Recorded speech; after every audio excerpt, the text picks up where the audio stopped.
un jour, vous faites comme font tous les Français, vous mettez votre carte bleue dans un distributeur, sauf que ce jour-là, elle n'est pas ressortie. Ils ont touché le fond. Dès l'instant où vous n'avez plus de moyens de paiement, tout s'enchaîne extrêmement vite. En l'espace de 2 mois, on a perdu notre travail tous les deux.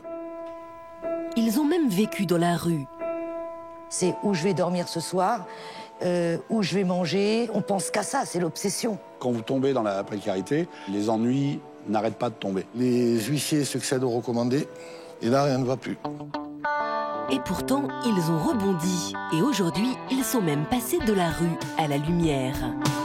Je suis député de PS de la 3e circonscription de l'Essonne.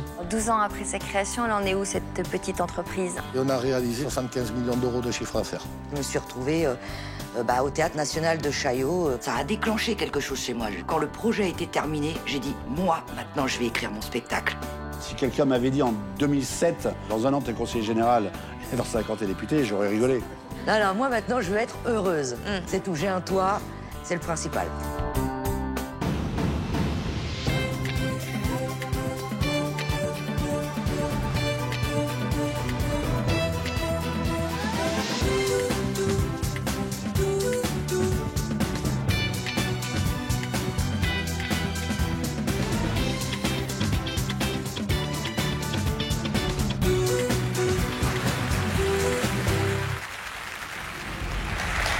Bonjour à tous, merci de votre fidélité et merci à nos invités d'être venus jusqu'à nous pour nous livrer leurs témoignages aujourd'hui. Des témoignages rares et porteurs d'espoir. Du jour au lendemain, ils se sont retrouvés sans rien et ils ont dû vivre dans la rue. Pourtant, malgré l'hostilité de leur quotidien, ils n'ont jamais cessé d'y croire. C'est leur optimisme qui leur a permis de déplacer des montagnes et de finalement passer de la rue à la lumière. Alors, à quoi a ressemblé leur vie dehors? Où ont-ils puisé la force de changer leur destin? Eh bien, c'est ce qu'ils vont nous raconter aujourd'hui. Et puis, restez bien avec nous, car dans l'histoire continue, c'est Claudine qui nous dira où elle en est depuis sa première visite sur notre plateau. Mais tout de suite, donnons la parole à Michel, dont le visage vous dit peut-être quelque chose. Bonjour Michel. Bonjour. Alors, pourriez-vous vous présenter, Michel? Eh bien, je suis Michel Pouzol, je suis député de PS de la 3e circonscription de l'Essonne, voilà, dans la proche région parisienne. Très bien.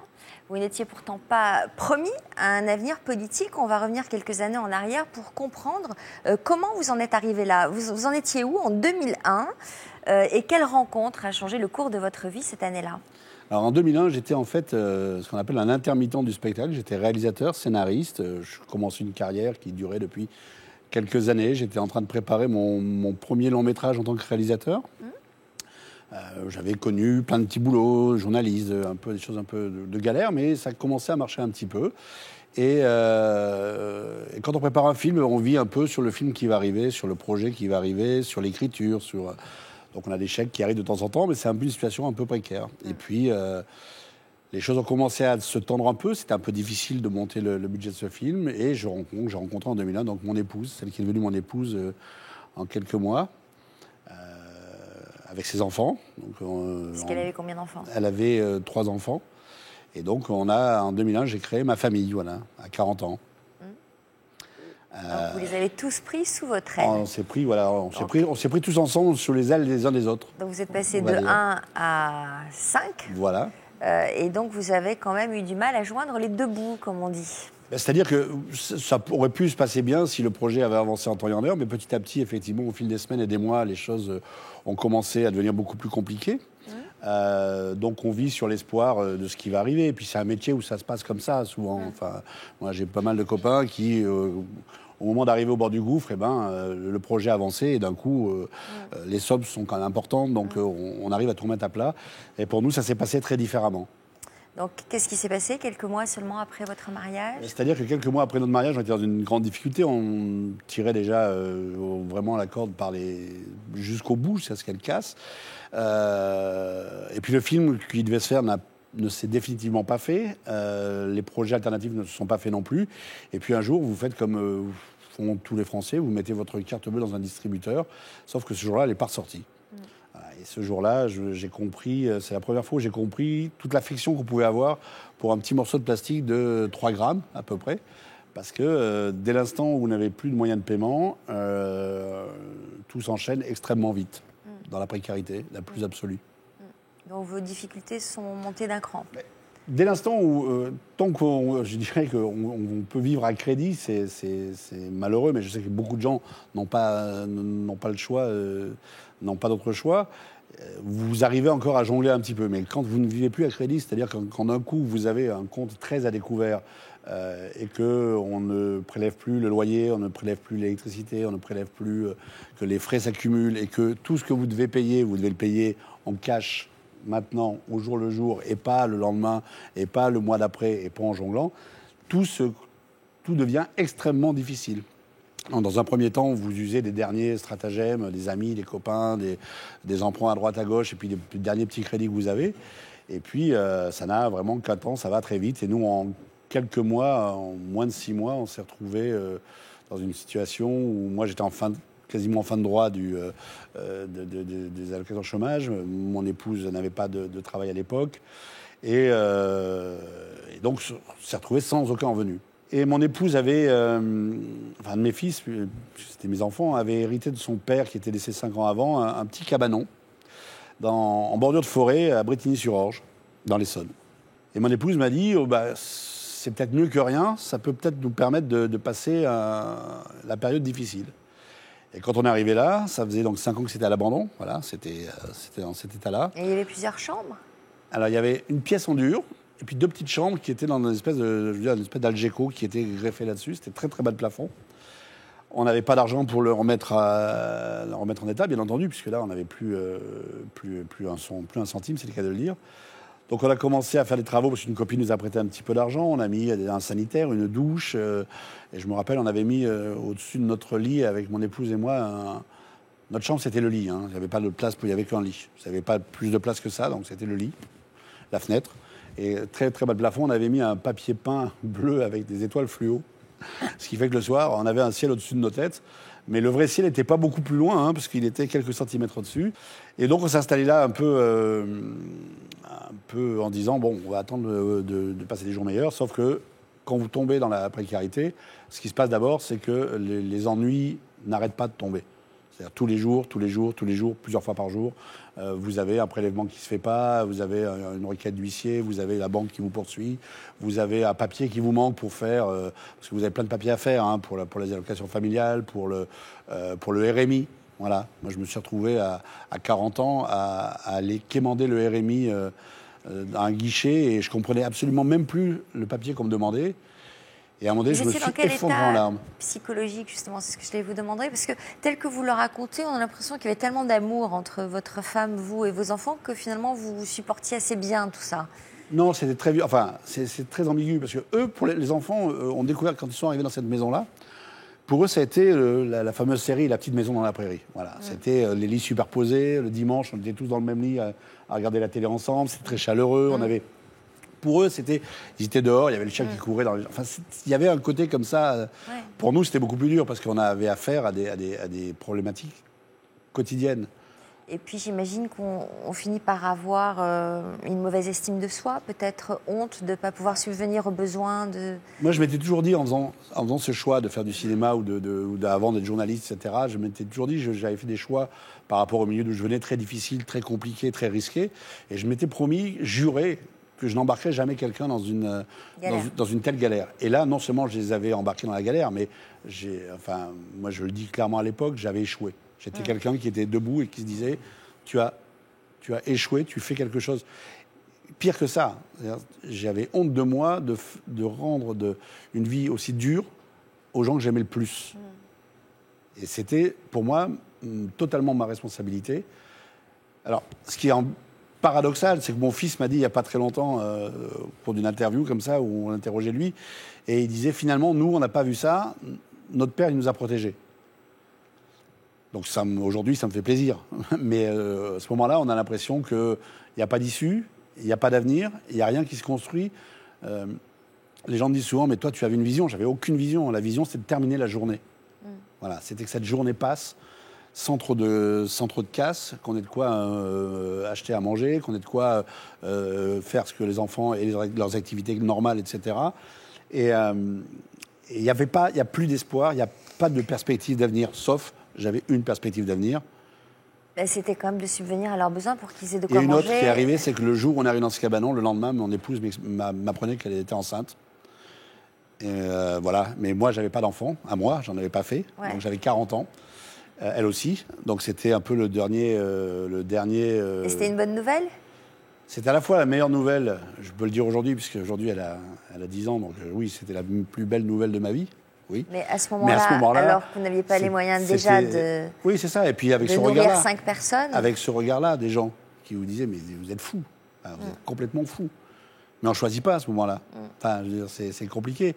Et donc toute la grossesse a été très difficile parce qu'on la voyait Est-ce que vous vous êtes posé la question de le garder ou pas? Non, ça ne s'est pas posé cette question-là. D'entrée, on s'est dit, on la garde. Alors, pourtant, il y avait des moments difficiles. Les moments, par exemple, où vous réveilliez vos enfants en pleine nuit parce que leur couette est gelée. Oui, c'est typiquement ce genre de moment où les deux se chevauchent. C'est-à-dire, on avait un seul radiateur qui chauffait les 2 pièces, les deux chambres, en fait. Et il y avait quasiment pas d'isolation, parce que c'était de la tôle, quasiment dans la commune Algeco. Et une nuit, ce radiateur a claqué, au mois de février, bien sûr. Hein, ça ne claque pas au mois de juillet, ça claque au mois de février. Et quand je me suis réveillé, il faisait 5 degrés dans les chambres. Et la couette de mon fils avait gelé dans la vitre, était prise dans le gel. Et là, j'avais qu'une seule idée, c'était de les réveiller, les habiller, les amener à l'école, parce que je me disais, la journée, ils vont avoir chaud. Sauf qu'eux, ils ne voulaient pas se lever. Il faisait trop froid pour se lever. Et là, franchement, je pensais que tout était fini, quoi. J'en avais atteint le fond. Mais et je sais pas comment. Je sais pas comment. À la fin de la journée, on avait trouvé l'argent pour acheter un radiateur. Voilà, je sais pas comment on l'a fait. La famille, c'est compliqué. Moi, j'avais fait des paris sur ma vie. Donc ma famille m'avait déjà beaucoup aidé et je voulais pas qu'ils voient à quel point jusqu'où on en était. Alors si, bien sûr, qu'ils nous aidaient. Parce qu'il y avait toutes ces petites sommes qui arrivaient de temps en temps, mais avec les moyens qu'eux avaient, qui étaient des moyens très limités. Et il y avait aussi la volonté de ne pas dire exactement comment on vivait. Alors, vous nous direz tout à l'heure ce qui vous a permis de vous sortir la tête de l'eau alors que vous vous prépariez à affronter un second hiver en pleine forêt. Et puis surtout, comment vous avez fait votre entrée en politique. Mais d'abord, on va saluer Yvonne. Bonjour Yvonne. Bonjour Sophie. Une réaction au témoignage de Michel? Alors, je crois que côtoyer la précarité peut arriver à bien nombre d'entre nous. Pourquoi ? Parce que bien souvent, on appréhende et on a un mauvais discernement de notre réalité. On prend des risques. Vous dites que vous avez pris le risque de faire un film et vous ne saviez pas où ça allait aboutir. Et donc, chômage, divorce, rupture sentimentale, beaucoup d'éléments peuvent amener des gens dans une forme de précarité. Néanmoins, on peut rebondir. Mais quelle qualité avez-vous eue pour pouvoir rebondir? On entend chez vous déjà de la fierté. On cache une honte, mais une honte en même temps planquée. On se cache, on ne dit pas trop. On ose demander. Les timides s'en sortent rarement parce qu'ils n'osent pas demander. Donc on ose demander de l'aide. Et alors, on fait confiance aussi à quelque chose qui s'apparente à de la chance, à la magie de la vie. Vous n'aviez pas de chauffage et le soir, vous aviez un radiateur. Et je crois que cette dose, tous ces petits bouts de change mis bout à bout, vous ont conforté dans l'optimisme de la vie. Vous n'avez jamais baissé les bras. Donc je crois que pour s'en sortir, il faut vraiment une grande dose de résilience, une grande fierté, avoir des valeurs solides. Vous parlez de l'amour, donc l'amour des autres, du lien social. Jamais se mettre en rupture de lien, ça c'est hyper important. Et surtout avoir la rage de s'en sortir. Parce que connaître la précarité, c'est connaître un peu le gouffre, le précipice. Et bien souvent, a posteriori, on a toujours peur de tomber dans le précipice. Ça agit comme un véritable traumatisme. Donc après, on n'est plus raisonnable, on calcule. On ne dépense pas, on fait très attention à tout ce qui vous arrive parce qu'on a peur, mais vraiment une peur panique de redécouvrir les affres de la précarité. On va ouvrir la première partie de notre émission que nous avons intitulée « Dormir dehors » et on va faire la connaissance avec Elina. Bonjour.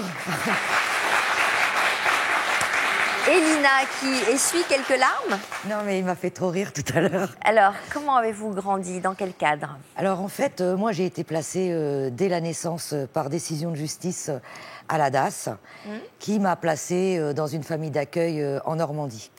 Donc, bon, ça ne s'est pas très, très bien passé. À 14 ans, je suis exclue du système scolaire parce que l'éducation nationale considère que j'ai des problèmes psychomoteurs très graves. Et à 14 ans, quand un enfant est exclu du système scolaire, il y a toutes les chances qu'à 16 ans, déjà, il commence un peu à être délinquant. Donc voilà, à 18 ans, je suis majeure, l'institution me met à la rue. Et voilà commencent mes premières journées à la rue. Vous en faites quoi ? Que je n'oublierai jamais, parce que j'ai vraiment eu très très peur. Après, dans la rue, on pense à quoi ? C'est la survie, quoi. C'est où je vais dormir ce soir, où je vais manger. Voilà, on pense qu'à ça, c'est l'obsession. Donc voilà, et puis après, moi, j'ai toujours eu cette chance, ça doit faire partie de... J'ai toujours été quelqu'un qui parlait facilement aux gens. J'étais jeune, faut pas oublier ça, j'avais 18 ans, j'étais une femme. Et les gens me parlaient facilement, quoi. Donc moi, j'allais au gré du vent, quoi. J'avais repéré que les hommes, apparemment, je leur déplaisais pas trop. Donc de temps en temps, par exemple, je faisais semblant d'attendre quelqu'un. Et vous pouvez essayer, ça marche à tous les coups. Hein. C'est-à-dire vous restez debout, vous faites semblant d'attendre, vous dites oh, « c'est pas possible, mais qu'est-ce qu'il fait ?» Et il y a un mec, à un moment donné, qui va venir vous voir.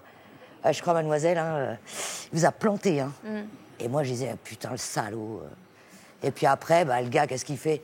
Il dit, vous voulez boire un petit café ? Je peux vous assurer qu'un cadre supérieur qui, lui, a beaucoup de travail, il n'a pas le temps de s'arrêter. Par contre, un mec qui est peut-être au chômage, qui vit dans un foyer, qui vit aussi dans la galère, ou qui ne va pas très bien dans sa tête, qui est en solitude, il voit une fille seule... Et puis moi, c'était tout gagné, quoi. Et puis après, les autres techniques aussi que je trouvais... Alors, est-ce que vous avez trouvé une technique pour faire en sorte que le cadre supérieur s'arrête ? Non, ça marche pas. Non, mais parce que je pense aussi qu'à travers mon visage, on devait voir que j'étais une fille paumée. Et c'est pour ça aussi que je me suis fait avoir dans la rue, par une certaine bourgeoisie, d'ailleurs, qui, elle, m'a fait connaître toutes les boîtes de Paris. Parce que ça, par contre, là, c'est pas les ouvriers qui m'ont emmené. Hein. C'est les cadres supérieurs ? Ouais, on va dire la bonne bourgeoisie. Et ça coûte cher, hein. Attention, hein. Mais par contre, oui, parce qu'en fait, comment j'ai rencontré cette bourgeoisie ? C'est parce qu'un jour, j'ai une copine qui galérait dans la rue, qui me dit « Écoute, Elina, mais viens dans les boîtes de nuit, pour les filles, c'est gratuit du lundi au jeudi. » J'ai arrêté tes conneries. Et c'était vrai. Bon, évidemment, je rencontrais des hommes dans la boîte de nuit qui m'offraient toujours un verre, et 2 verres, et 3 verres. Puis de temps en temps, ils me disaient voilà, qu'est-ce que tu fais ? Bon, en principe, quand on est un peu malin, on se débrouille pour pas dire la vérité. Je disais pas, je suis SDF. Hein. Je disais oui, j'habite là. Des fois, on disait qu'on habitait Vincennes, c'était pas vrai. On disait qu'on suivait des études, c'était pas vrai. Bon, bref, on avait compris, nous les filles, que les mecs, on leur plaisait. Puis après, ils nous donnaient leurs cartes. Et quand on était dans le caca, dans les jours à venir, on les appelait. On disait tiens, qu'est-ce que tu fais ce soir ? Ce serait bien de se voir. Voilà. Et tout ça, c'est des techniques aussi l'hôpital. Ça, même les sans-domicile fixe aujourd'hui utilisent encore cette technique. Les urgences ? Les urgences. Il suffit qu'on picole un peu trop, on prend quelques médicaments, on tombe dans les pommes, les pompiers arrivent. Les pompiers, ce sont des gens formidables, je tiens à le dire. Ils vous emmènent à l'hôpital. Vous voulez pas faire un guide de mais toutes les ruses, hein ? Figurez-vous que j'y ai pensé. Bah oui. J'ai pensé à écrire le guide de survie en milieu urbain. Bah bien sûr. Ah non, mais franchement, j'ai de quoi dire. Hein. Ah bah là, ça intéresserait. Hein. Ah bah j'en suis sûre. Et puis en plus, il y a tous ceux qui sont... Moi, à la limite, la rue, elle m'était presque destinée, puisque j'étais à la DAS et on sait très bien que les familles d'accueil ne sont pas obligées de vous garder à 18 ans. Donc moi, la rue était... Voilà, elle m'ouvrait les bras. Mais par contre, pour ceux qui ont une maison, qui se retrouvent dans la rue, je pense que mon guide, il serait impeccable. Ouais. Alors, durant toutes ces années à dormir à droite, à gauche, vous avez fait de nombreuses rencontres et il y en a une qui a changé votre vie. Cela dit, c'est vrai que vous êtes quelqu'un, vous irradiez la vie, vous avez une lumière en vous. Qu'est-ce qui a changé pour vous ? En fait, voilà, à peu près vers 25 ans, bon, j'étais toujours dans la galère, je faisais des conneries, enfin bref. J'en passe, c'est des meilleurs. Et un jour, j'avais rencontré un homme qui, lui, m'avait trouvé un boulot de standardiste. Et pardon, est-ce que vous êtes arrivé jusqu'à vous prostituer pour vous en sortir ? J'ai couché avec des hommes pour un toit. Mais je ne me suis pas prostituée. Non, jamais contre de l'argent. De toute façon, pour moi, l'argent, même encore aujourd'hui, j'ai un gros problème avec l'argent. Je ne sais pas me faire payer. Pour moi, l'argent, c'est terrible. Et par contre, c'était toujours contre un toit, contre un bon resto, mais jamais... non, jamais contre de l'argent. Ça, non, je ne pouvais pas, ça. Parce que ces hommes qui m'offraient un toit, ils étaient sympas quand même. Hein. Bon, il y en a 2, 3, ils n'étaient pas trop sympas. Mais la plupart étaient cool. C'est pour ça que je revenais, d'ailleurs. Et tout ça pour en revenir, oui, à 25 ans. Donc... Mais il n'y a pas eu un amoureux dans l'eau? Non, par contre, être amoureux, je ne sais pas ce que ça veut dire. Ouais, non. Parce que vous n'avez pas connu la Pour moi, mon corps n'a servi que d'outil pour ma survie. Ouais. Voilà. Mais être amoureuse, en plus, je n'ai pas l'intention de le devenir un jour. Ah bon? Non, parce que j'en ai suffisamment bavé. Maintenant, je suis en paix avec moi-même. Plus jamais je veux souffrir. Et quand je vois toutes mes copines qui souffrent parce que leur mec vient de les quitter, non merci, pas pour moi, non. non, moi maintenant je veux être heureuse. C'est tout, j'ai un toit, c'est le principal. Bon, alors, donc qui avez-vous rencontré? Alors, vers 25 ans, j'ai rencontré une femme par l'intermédiaire de quelqu'un qui me dit, bon écoute Elina, il faut faire quelque chose, tu ne vas pas rester comme ça. Et donc, il me dit, voilà, c'est une femme d'ailleurs qui m'a proposé ça. Elle m'a dit, voilà, je connais une femme contre une chambre de bonne. Et il n'y avait vraiment rien dans la chambre de bonne. Hein. Elle devait faire 5 mètres carrés. Est-ce que tu voudrais garder 2 enfants? Moi, j'ai dit, oh, ouais, super, me voilà. J'arrive avec mes valises chez Marie Desplechin, puisque c'est cette femme qui, à l'époque, n'était absolument pas aussi connue qu'aujourd'hui. Et puis, en fait, longtemps après, elle m'a dit, de toute façon, j'avais pas le choix de te dire oui, parce que tu avais l'air tellement sûre que j'allais te prendre. Donc voilà, je dépose mes valises. Et puis, bon, je suis la babysitter de ces 2 enfants pendant de très longues années. Mais où c'est une vraie rencontre, c'est que c'est une femme qui m'a pris telle que j'étais. C'est-à-dire qu'à l'époque, quand même, je prenais du caillou parce que je connaissais des dealers de coke. Elle savait que l'aluminium disparaissait très souvent dans sa cuisine. Et elle s'est quand même dit, bon, je vais quand même aller lui parler. Et là, j'ai eu peur. J'ai dit, non, c'est pas possible, il y a une femme là qui me fait confiance, je peux pas la décevoir. Donc, je fais un deal avec Marie. J'ai dit, écoute Marie, je te promets, je recommence plus, mais la prochaine fois que je prends de la coke, tu me vires. Et moi, la rue, ça me faisait trop peur. Et j'ai vraiment gardé. Et Marie aussi, ça a été la première femme qui m'a expliqué que mon corps n'était pas un objet sexuel. Et en fait, on a été 2 personnes, on s'est rencontrés, mais alors que ça aurait pas dû. Et du coup, un jour, elle m'a dit... Écoute, Elina, faut vous imaginer, à l'époque, elle faisait des piges pour la Poste, enfin, des piges de journalistes et tout. Et elle m'a dit, écoute, est-ce que ça te dirait que j'écrive un roman inspiré de notre vie? J'ai dit banco, et puis moi, tu m'as tellement ouvert les yeux, si tu peux devenir riche, je t'offre ça, un beau cadeau. Voilà. Et voilà, et Marie a fait ce roman, mais elle savait pas, elle, qu'il allait faire un best-seller. Comment il s'appelait? Sans moi.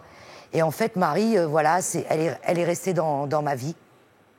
Et voilà, c'est comme une mère, c'est comme une grande sœur. Je pourrais lui demander n'importe quoi aujourd'hui. Voilà, elle est là, quoi. Mais vous lui avez beaucoup apporté aussi. Ah non, mais elle le dit. Hein. Mais bien sûr. Elle dit que c'est moi qui lui ai apporté. Moi, par exemple, quand elle chialait, je me disais, mais qu'est-ce qu'elle a encore à chialer? Mais elle était malheureuse parce que, voilà, elle avait des problèmes avec son amoureux. Elle avait des sentiments, quoi. Voilà. Que moi, j'avais pas ça. Ces nanas qui ont des sentiments, alors voilà. franchement. Bon, vous nous raconterez tout à l'heure quelle est votre vie aujourd'hui. On va d'abord donner la parole à André et à Florinda qui va revenir. Elle a eu un petit malaise. Elle revient. Tiens, voilà, on l'accueille. Florinda. Ça va mieux? Voilà, c'est vrai que c'est pas évident, d'une part, de participer à une émission de télé, d'autre part, d'être sous des projecteurs. Il fait chaud sur le plateau. Voilà. Alors, bonjour à tous les 2. Vous aviez déjà raconté votre histoire sur ce plateau à Jean-Luc Delarue en 2008. Mais votre histoire est si incroyable que nous avons eu envie de vous réinviter aujourd'hui. Et puis moi, je n'étais pas là à l'époque, donc j'ai envie de l'écouter, cette histoire. Comment la résumeriez-vous? Je dirais comment nous sommes passés de l'extrême précarité à la tête d'une entreprise. Florissante. Florissante, oui. Ouais. Oui. Pour le moins. Pour le moins, oui. Puis on pourra donner des chiffres ensuite, mais on a connu, suite à la perte de notre emploi, tous les 2, en l'espace de 2 mois. Donc c'était à la fin des années 90 ? Voilà, on avait un train de vie relativement correct. On avait un bel appartement à Biarritz qu'on louait. On avait chacun notre travail, on avait de bons salaires. Et il se trouve que, voilà, un concours en circonstances a fait qu'en l'espace de 2 mois, on a perdu notre travail tous les 2. Moi, ma qualité de commercial, j'étais sûr de mon fait et pensant que j'allais vraiment rebondir immédiatement, je ne me suis pas inquiété outre mesure, à tel point que je ne me suis même pas inscrit aux ACDIC. Alors ça faisait 8 ans que je travaillais quand même pour la même société.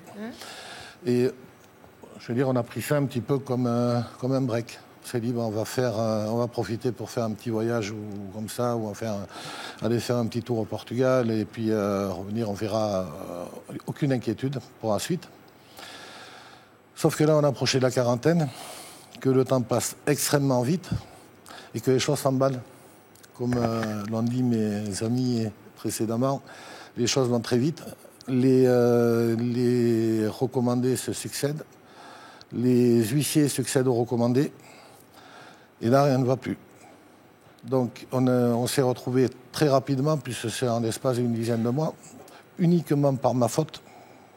Voilà. Par ma seule prétention, je dirais, de croire que j'allais... oui, insouciance plus prétention. Parce que si j'avais été simplement insouciant, je m'en serais moins voulu. Ouais. Et donc la prétention de croire que j'allais dégoter non seulement un travail que je voulais, mais qu'en plus j'aurais le choix. Voilà, au vu des résultats que j'avais eus dans les années précédentes. Sauf que ça ne se passe pas du tout comme ça. Le temps passe donc très vite, on arrive à la quarantaine et on se retrouve dans une situation inextricable. On a vendu le peu de meubles électroménagers, même les CD qu'on avait, pour une bouchée de pain, parce que là, il faut voir qu'à ce moment-là, quand on vendait quelque chose, l'équivalent de 20 €, même si ça en vaut 100, vous essayez de vendre 20, on vous en propose 5, et vous les acceptez, parce que vous n'avez absolument pas le choix, parce que vous êtes pris à la gorge. Donc tout ce qu'on a voulu faire, c'est pouvoir rassembler une somme suffisante qui nous a permis, grosso modo, relativement rapidement, d'acheter un vieux fourgon aménagé, maison. Alors, ça n'a rien à voir avec le camping-car, je précise de suite. C'était vraiment un vieux fourgon aménagé, un J7, de 9 mètres carrés, dans lequel on a vécu pendant des années.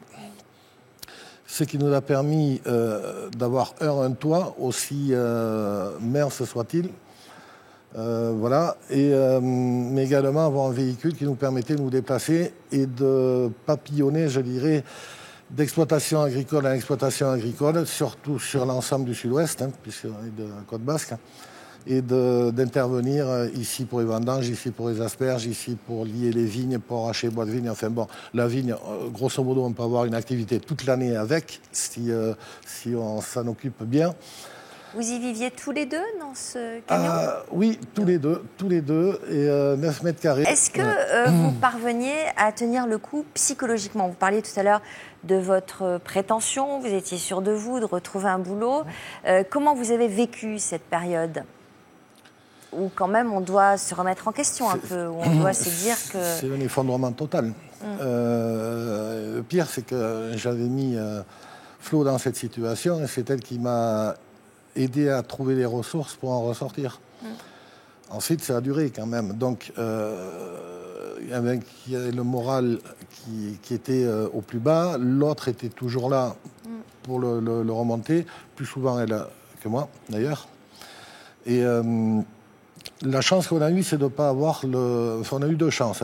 Une, c'est de ne pas avoir le mental au même niveau, les deux en même temps. Et la seconde chance, qui est la chose capitale, c'est qu'on était deux. Voilà. Et vous vous aimiez, apparemment. Ça fait, vous savez, on s'est connus un soir au Portugal. On ne parlait pas la même langue. On s'est revus le lendemain. On est rentrés ensemble en France. On ne parlait toujours pas la même langue. Et ça va faire 25 ans qu'on est mariés cette année. Vous ne parliez pas la même langue, mais le même langage. On s'est compris. Est-ce que vous êtes portugaise ? Oui. D'accord. Aujourd'hui, vous parlez la même langue ? Oui. Oui, c'est venu vite. On a utilisé les bribes de langue de Shakespeare qu'on avait en notre possession, chacun. Mais voilà, on a quand même pu engager une conversation subtile. Après, on est toujours là. Quelle chance avez-vous eue en 1999 ? Quelle chance avez-vous su saisir, apparemment ? Alors, il y a eu un moment où on a commencé à nous faire confiance, à ne pas nous regarder comme des exclus, des parias, des pestiférés et des personnes contagieuses. On a eu déjà un patron d'une exploitation agricole qui nous a fait confiance et qui nous a traités comme il traitait tout le monde. Déjà, ça, c'est important. Et ensuite, il y a eu le patron d'une discothèque qui avait un restaurant, qui avait un bar et tout ça, qui m'a fait suffisamment confiance pour me confier les clés de la discothèque pour prendre la responsabilité de cette discothèque pour un été complet. Voilà. Et ensuite, voilà. Vous n'aviez rien à perdre, vous avez fini par tout gagner, c'est ce que vous nous racontez tout à l'heure. Votre parcours est une belle success story, comme on dit, une formidable ascension que nous découvrirons. Mais dans un instant, nous ferons aussi connaissance de Gérard. Mais d'abord, écoutez bien ces appels à témoins. À tout de suite. Comme nos invités, vous pouvez nous raconter votre histoire. À 40 ans, vous avez décidé de vous faire plaisir sans vous soucier de la vie de votre entourage. Vous avez vécu ou vivez actuellement une crise d'adolescence à retardement. À la quarantaine, vous avez décidé de quitter votre conjoint pour une personne plus jeune. Vous avez le sentiment de vivre une seconde jeunesse. Quadragénaire, vous avez tout plaqué et changé radicalement de vie. Depuis que vous avez 40 ans, vous menez une vie de jeune fille ou de jeune homme, vous sortez beaucoup et enchaînez les amourettes. À cause de votre crise de la quarantaine, vous avez tout perdu et vous le regrettez. Pour nous raconter votre histoire, contactez notre équipe au 0820 16 30 15 ou connectez-vous sur le site de France 2, rubrique Toute une histoire. Il y a un an, Claudine nous avait raconté les épreuves à répétition auxquelles sa famille avait dû faire face. Pendant des années, tous les jours, je me disais « Qu'est-ce qui va encore arriver aujourd'hui ?» Depuis, elle a décidé de changer de vie et de s'autoriser enfin à être heureuse. Regarde ça un peu, cette vue qu'on a là. J'ai même du mal encore un peu à réaliser, tu vois, tellement c'est beau. Elle nous ouvrira les portes de son quotidien dans la dernière partie de l'émission.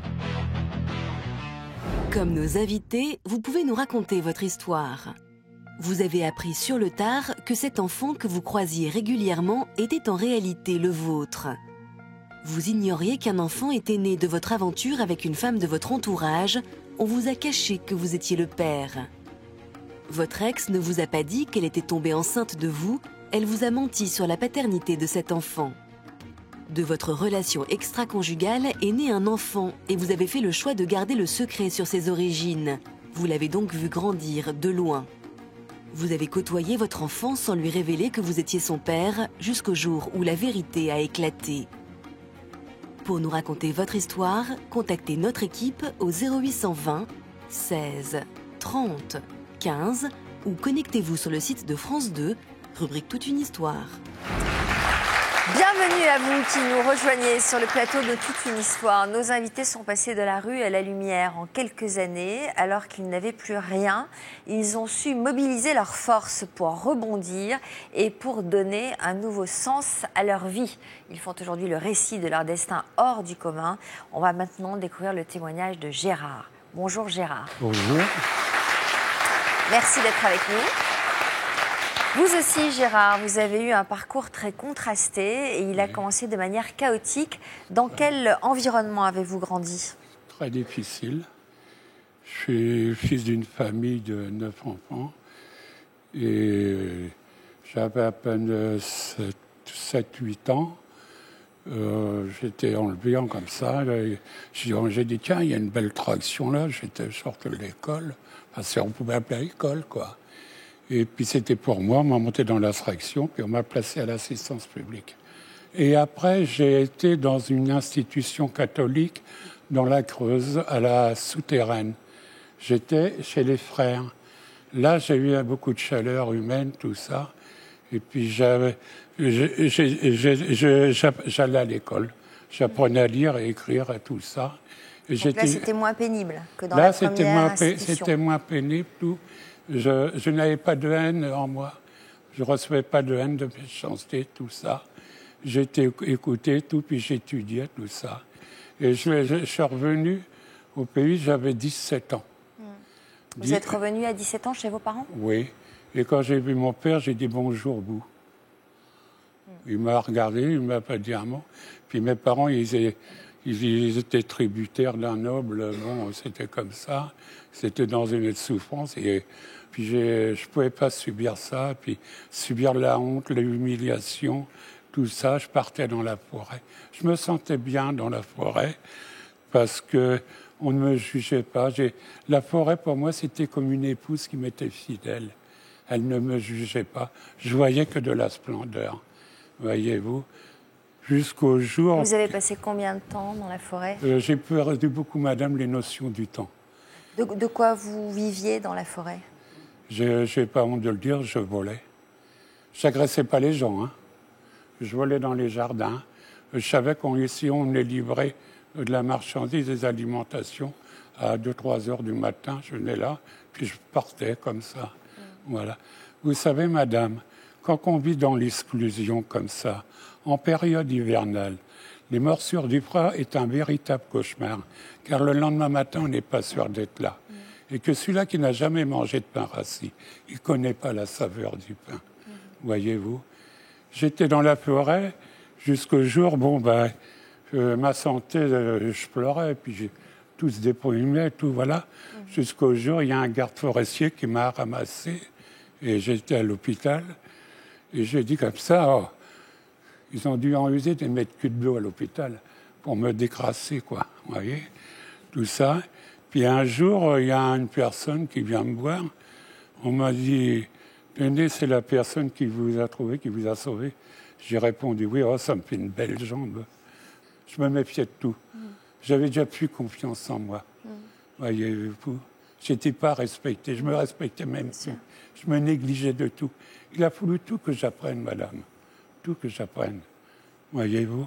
Et par la suite, j'ai rencontré une dame qui était dans une situation pareille. Elle m'a dit, Gérard, tu viens à TD Carmonde? J'ai dit, oui, c'est quoi ça? Elle me dit, t'inquiète pas, viens. Et j'étais à une réunion comme ça. Je me sentais bien, je voyais des gens, c'était comme moi. Madame, on ne me jugeait pas, j'étais respecté dans ma dignité. Et qu'est-ce qui m'a permis de me relever, madame? C'est quand j'ai compris que la haine que j'avais me détruisait. Quand j'ai compris ça, madame, je me suis pardonné de ma haine. Voyez-vous. J'y suis arrivé. Et il vous a fallu du temps, j'imagine, avant de comprendre ça. Oui. Comment l'avez-vous compris? À force de discussion avec... Par le mouvement ATD Carmonde, madame. Voyez-vous, par toutes les universités populaires du mouvement ATD Carmonde. Je travaillais sur des sujets en lien avec l'actualité. Vous savez, sur le logement, sur la justice, la santé, tout ça. Voyez-vous, là, dans le mouvement, madame, je vis dans la vie. Voyez, je vis dans la vie. J'ai su ce que ça voulait dire, le mot logement, j'avais 38 ans. Ma mère, elle a su, j'étais à Paris, là-bas, je ne sais pas comment elle a su, elle est venue me voir, et je ne savais pas qu'elle était ici.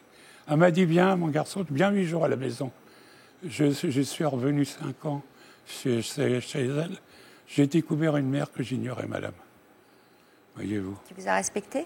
Oui, je l'ai respectée, c'était une grande complicité.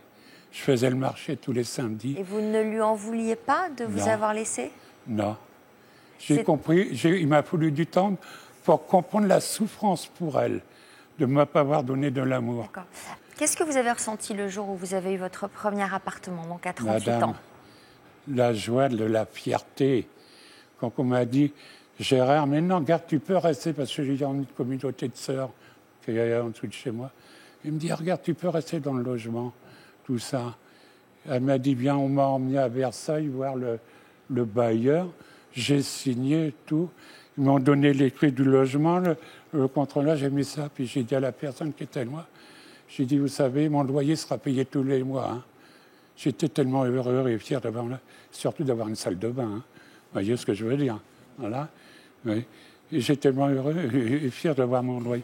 Croyez-moi, madame, tous les mois, mon loyer est payé. Il n'y a qu'une chose qui me fait peur, pas pouvoir payer mon loyer et de me retrouver à la rue. Si je me retrouve à la rue, madame, je n'ai plus aucune raison de vivre. Vous savez, j'ai beaucoup perdu les notions du temps, beaucoup de choses, voilà. C'est pour ça.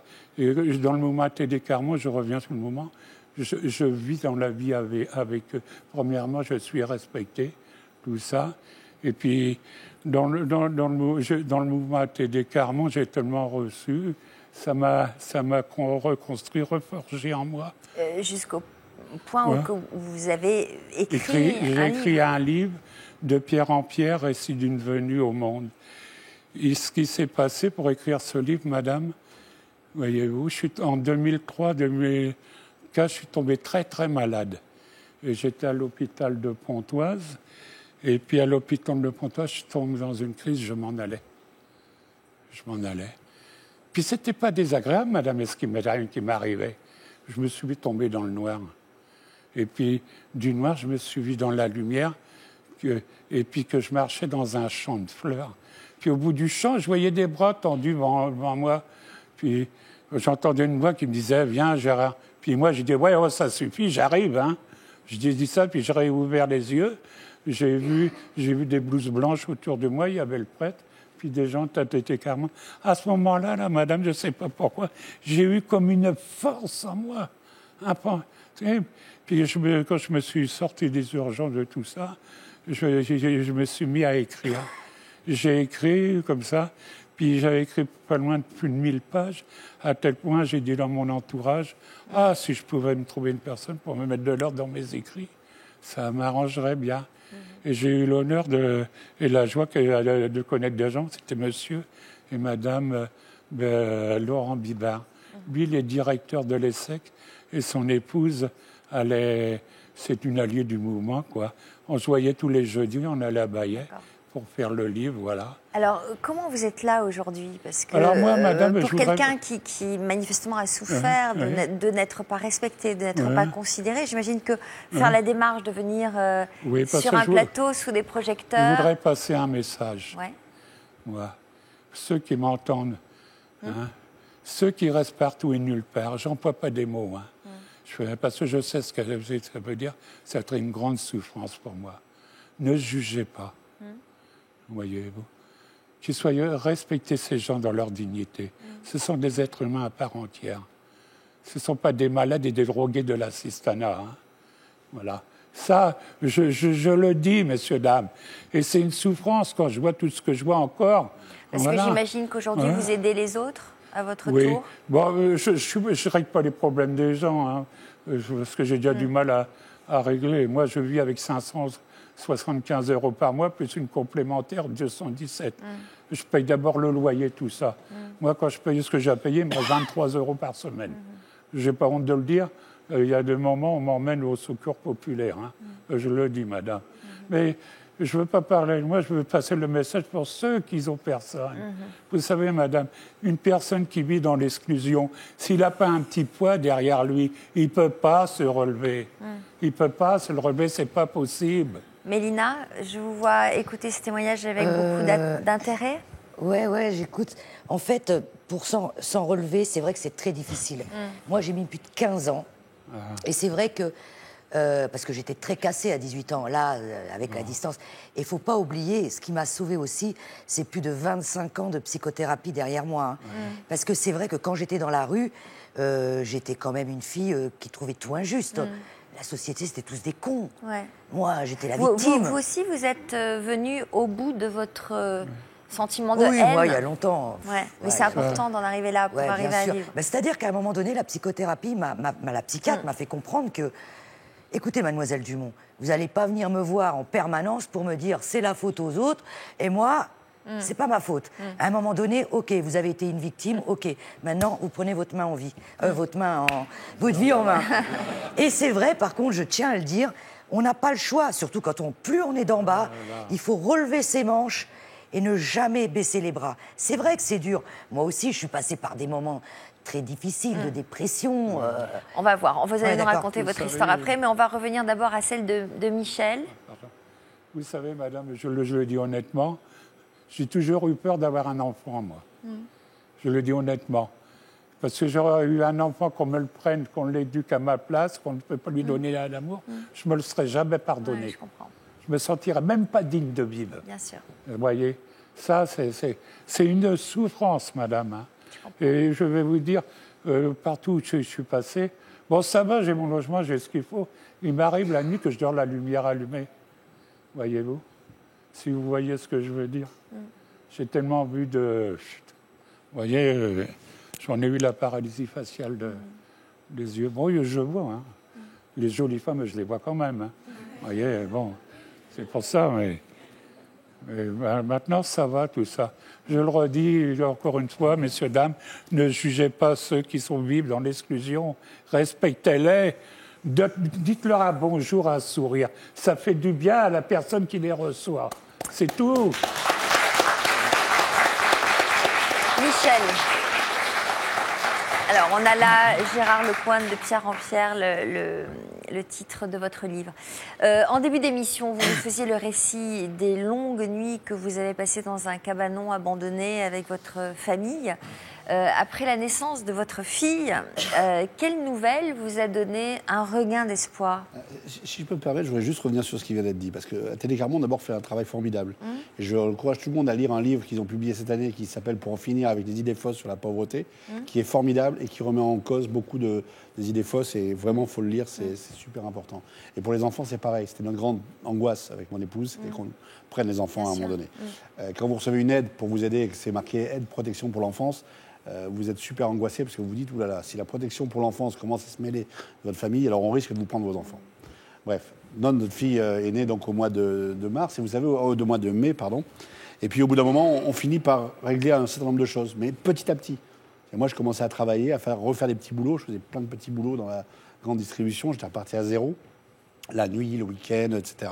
Donc on commence à accumuler les petits boulots. On commence à régler quelques problèmes, finalement. On arrive à avoir le RMI, la CAF, etc., à faire un dossier de surendettement. Les banques vous emmènent au tribunal, vous passez devant un tribunal qui vous dit « Vous ne pouvez pas rembourser, monsieur ?» Non, ben voilà, on verra plus tard. Donc tout ça, finalement, on finit par tout petit à petit trouver, je dirais, un mode de vie quotidien dans la misère, quoi, dans la précarité, mais on finit par presque s'organiser là-dedans. Donc notre fille, elle naît, donc c'était un vrai bonheur. Par contre, là, vous avez un bébé, c'est un bébé, hein. Moi, j'ai toujours rêvé, depuis j'ai 20 ans, je crois, d'avoir une fille. Et le pire chemin de la vie m'a amené à elle. Donc j'ai eu une bénédiction en plein milieu de ce champ de ruines. C'était ma fille. Donc elle arrive, voilà, et on rencontre par une assistante sociale, parce que ça ne marche jamais tout seul. Une assistante sociale, un psychologue, une autre assistante sociale, une association. Et il y a une association qui vient nous voir, qui s'appelait Solidarité Nouvelle Logement, qui prend des gens qui sont dans des situations de logement très difficiles et qui vous met dans un logement intermédiaire avec un loyer adapté et un suivi social. Et on avait peur un peu de ça. Parce qu'on nous avait dit, les bénévoles, ils vont venir chez vous, voir comment vous vivez. Et là, d'accord, on a dit, ils vont nous prendre nos enfants, quoi, c'est pas possible. Et on a reçu une dame qui était l'inverse de ça, qui nous a expliqué comment ils travaillaient et qui avait, elle s'appelle Madeleine, je la vois de temps en temps encore, je la salue au passage, et Blandine, enfin tous les bénévoles du SNL. Et ils nous ont dit, voilà comment on fonctionne. Il y a une maison qui va se libérer dans Bretigny. Il y a une autre famille qui est sur le coup. On vous dit dans la réponse dans 2-3 semaines. Alors nous, les réponses positives, ça fait longtemps qu'on n'en avait plus. Et le lundi, vous savez, on parlait des signes et tout. Moi, on se mettait à croire aussi. Ma femme m'avait raconté que quand on voyait 3 pies dans un champ, on allait avoir une bonne nouvelle. Et ce jour-là, je vois un champ où il y avait couvert de pies, voilà, qui se battaient. Alors je lui dis, alors là, ça veut dire quoi? Je me moque un peu d'elle. Je lui dis, mais ça veut dire quoi, là, ces pies? Et une heure après, on reçoit un coup de fil de cette dame qui nous disait, voilà, j'ai pas dormi du week-end, je peux pas vous laisser dans ce cabanon-là. On peut pas vous laisser avec votre fille, ce bébé si mignon, tout ça, voilà. La maison, elle est pour vous. Et on a eu la maison quelques mois après avec les travaux. On a pris les clés le 2 décembre et on visite la maison, qui était avec un petit jardin, au centre-ville, confortable. Et je dis à mes enfants, bon, on va déménager ce week-end. Et mes enfants se mettent à genoux devant moi. Ils disent, non, papa, on reste ici, je veux qu'on reste ici. On avait un vieux break, j'ai pris le break. J'ai tout arraché dans ce qu'il y a dans le cabanon, j'ai tout mis en vrac, enfin j'ai tout... Et en 2 heures, j'avais tout réinstallé et on était dans cette maison-là et on avait tourné et on n'a jamais remis les pieds, enfin moi, j'ai jamais remis les pieds au cabanon. Ils ont été contents dans la maison, les enfants? Eh bien oui et non. Mais pourquoi c'était l'aventure là-bas? Oui, parce que cette maison, elle était... bien sûr, on a eu chaud. On a fêté un vrai Noël. Moi, j'ai recommencé à travailler un petit peu. Les ennuis n'étaient pas finis. Hein, c'était intermédiaire, etc. Donc ça a encore duré quelques années. Parce que ça aussi, il faut le dire aux gens. On ne claque pas des doigts pour résoudre ces problèmes-là. Ça prend du temps. Nous, on a mis 6 ans pour avoir un HLM. Voilà, pour avoir un logement normal. Il faut le dire aux gens, c'est ça la régularité du monde dans lequel on est. Et pendant 7 ans, vous vous êtes battu pour retrouver un boulot. On se bat pour chaque fois, pour remonter chaque chose. Ouais. Mais le lendemain, ou quelques semaines après avoir eu cette maison, déjà, je crois que le lendemain ou le surlendemain, ma fille se mettait debout et commençait à marcher en tâtonnant autour de la table. J'ai pris ça comme un symbole. Et là, 2 semaines, 3 semaines après, moi, j'ai retrouvé un travail un peu plus régulier parce que j'avais déjà plus la même vision de moi. Et 6 ans après, premier contact avec le monde politique. Comment ça s'est fait ? On avait toujours gardé, avec mon épouse, une manière d'être sociabilisés. C'est-à-dire qu'on était parents d'élèves, plein de gens ne savaient pas ce qu'on vivait finalement, ni comment on vivait. Donc on avait toujours un petit bout de vie sociale, et c'est important ça aussi, de ne pas se sortir. Voilà, ce que vous disiez tout à l'heure, c'est totalement juste. Ne pas se sortir totalement. C'est difficile de ne pas s'isoler totalement. Et nous, on avait réussi à peu près à le faire. Et donc un soir, en 2007, on croise dans les rues de Brétigny des copains qui étaient parents d'élèves, qui tractaient pour la campagne de Ségolène Royal. Moi, j'avais toujours été de gauche, mais ça faisait longtemps que je ne faisais pas de politique et que j'avais quitté tout ça. Et puis, il nous dit, c'est bien une campagne, c'est génial, machin. Pour qu'il nous lâche un peu les baskets, je leur donne mon adresse mail, et puis je dis à mon épouse, quand ils sont partis, eux, ils ne sont pas prêts de nous revoir. Et puis, quelques jours après, ils ont organisé un meeting à Brétigny avec François Hollande, et mon épouse m'a dit, moi, j'ai envie d'aller leur donner un coup de main. Et je suis allé à ce meeting, j'ai découvert un type dont j'avais une vision très caricaturale à l'époque. Et je vois un meeting très politique, très marrant, un type vraiment étonnant. Vous parlez du président. Oui, du président. Il n'était pas président encore, il n'était même pas candidat à l'époque. Il est devenu depuis, il a fait un beau parcours. Il a fait un beau parcours et je ne suis pas sûr qu'on ne lui ait pas porté un peu chance nous-mêmes dans notre famille. Je vais vous expliquer pourquoi. Parce qu'à la fin de ce meeting, mon épouse et la jeune fille qui organisait ce meeting-là, qui était au cœur du truc, ont eu une bonne idée. Il fallait remettre des cadeaux, et notamment une fleur à François Hollande. Et ils ont fait monter mon petit bout de chou. Donc Athénaïs sur scène pour lui remettre sa fleur, etc. Et donc je voyais. Alors sur ce podium-là, vous ne pouvez pas le voir aujourd'hui, mais il y a le président de la République actuelle, il y a 2 ministres du gouvernement qui n'étaient pas non plus ministres. Et donc ma fille était en bas et était super à l'aise, elle souriait aux journalistes, etc. Et moi j'étais dans cette salle et j'étais un père, quoi. J'étais plus dans la galère, etc. J'étais un père tellement fier de sa fille. Et je suis allé voir ces types qui avaient organisé ça, les militants de cette section, qui étaient des gens très remuants, très politiquement compliqués, c'est-à-dire qui étaient très virulents et pas toujours dans la ligne. Ils n'étaient pas non plus forcément très enthousiastes à l'époque de soutenir la candidate du moment. Bref, et je me suis dit, ces gens-là, je peux peut-être m'entendre avec eux, parce que, voilà. Et j'ai commencé à me dire, allons-y, il faut faire gagner nos idées, parce que nos idées, c'est celles du peuple. Et je suis parti comme ça, sur un coup de tête avec eux. Avec le recul, vous portez quel regard sur tout ce chemin parcouru ? Ce qui est étrange, c'est que même si vous enlevez la partie purement, je dirais, le fait qu'on soit retrouvé dans un cabanon en forêt au RMI, etc., rentrer en politique et 5 ans après se retrouver député à mon âge, c'est juste, ça n'existe pas vraiment. Donc déjà, j'ai du mal parfois encore à me remettre ça. Donc c'est étrange. Pour moi, c'est très étrange. Ça reste une anomalie. D'ailleurs, il y a eu beaucoup de médias autour de mon bouquin. Une anomalie, mais manifestement, vous n'avez pas l'intention d'arrêter cette carrière politique. Non, mais je veux dire une anomalie au sens de la société, c'est pas ce qui se passe.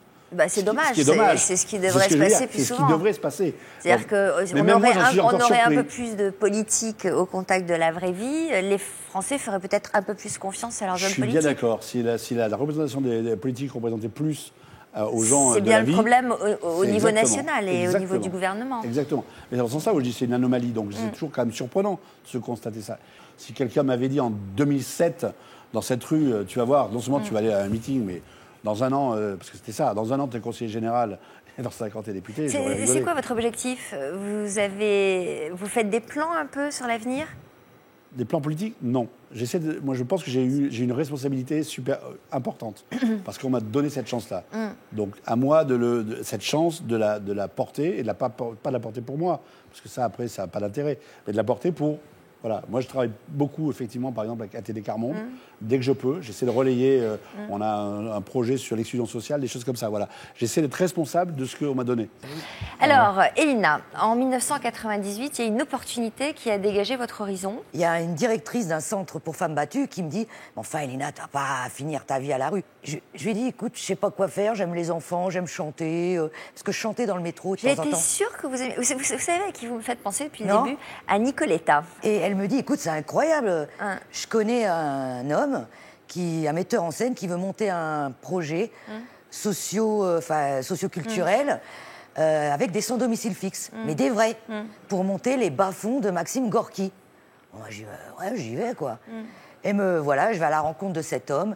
Et là, pendant 1 an, on a fait ce projet. Je me suis retrouvée au Théâtre National de Chaillot pour jouer les bas-fonds de Maxime Gorky avec une bande de potes sans domicile fixe.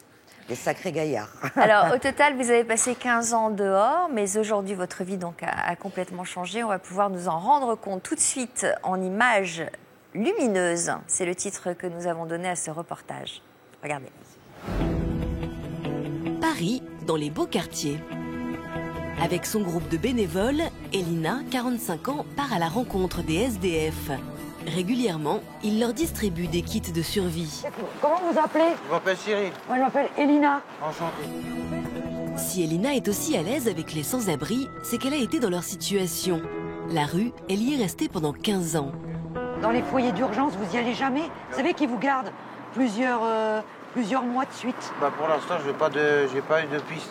Avec le 115, j'ai pas eu de piste. Ils vous ont donné aucune piste, le 115?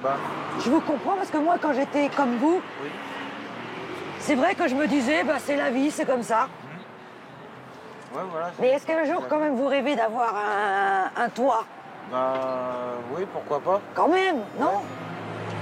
Bon, Cyril. Bon, et faites attention à vous, hein. D'accord. Hein? Oui. Faire gaffe, il faut aller voir le médecin. D'accord. D'accord? Oui. Merci. Au revoir. Ciao.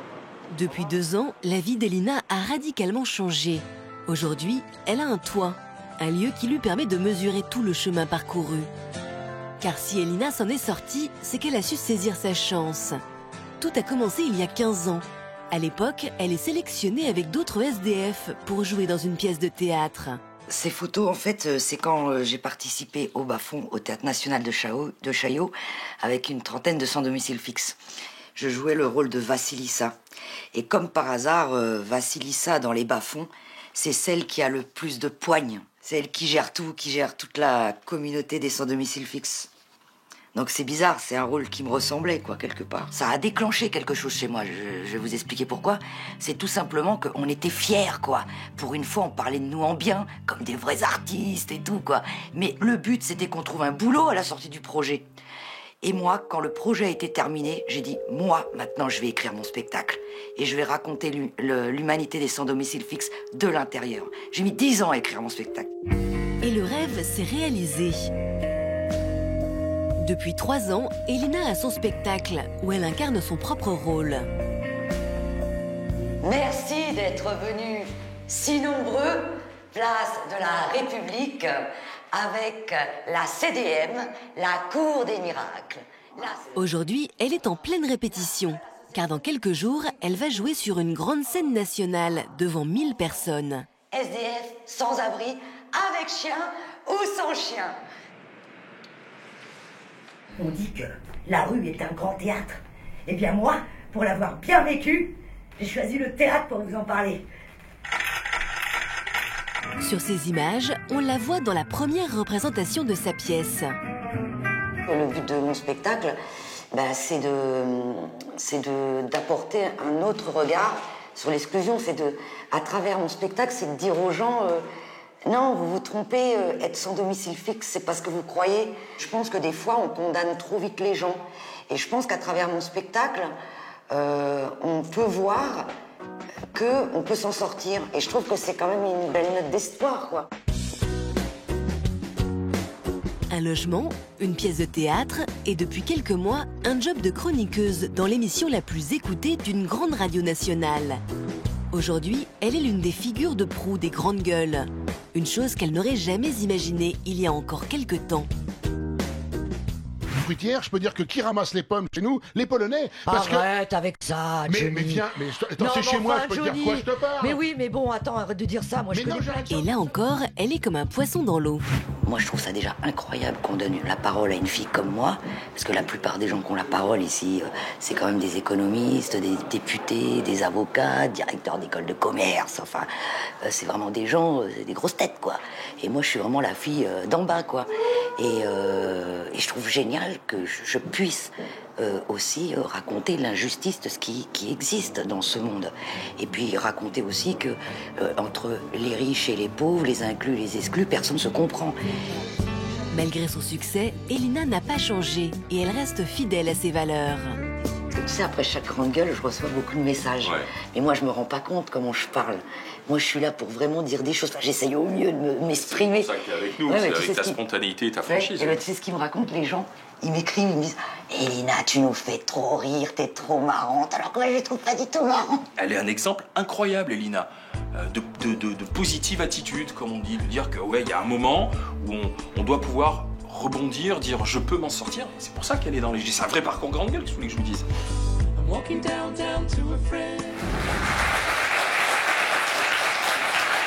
cas, ils sont malins, RMC, de vous avoir confié cette chronique, parce que c'est important d'entendre ceux qui vivent ce que vous avez vécu. Oui, on les entend jamais. Oui, c'est vrai qu'on les entend jamais. Et surtout, je pense que les gens... Excusez-moi, je suis un peu... Ça me fait bizarre de me voir. Pourquoi ça fait bizarre? C'est...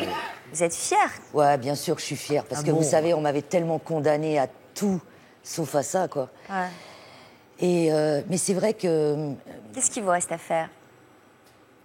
Il me reste à continuer à me battre pour tous ceux qui n'ont pas eu peut-être la chance de faire des rencontres comme les miennes ou qui n'ont pas forcément la force, la niaque que j'ai.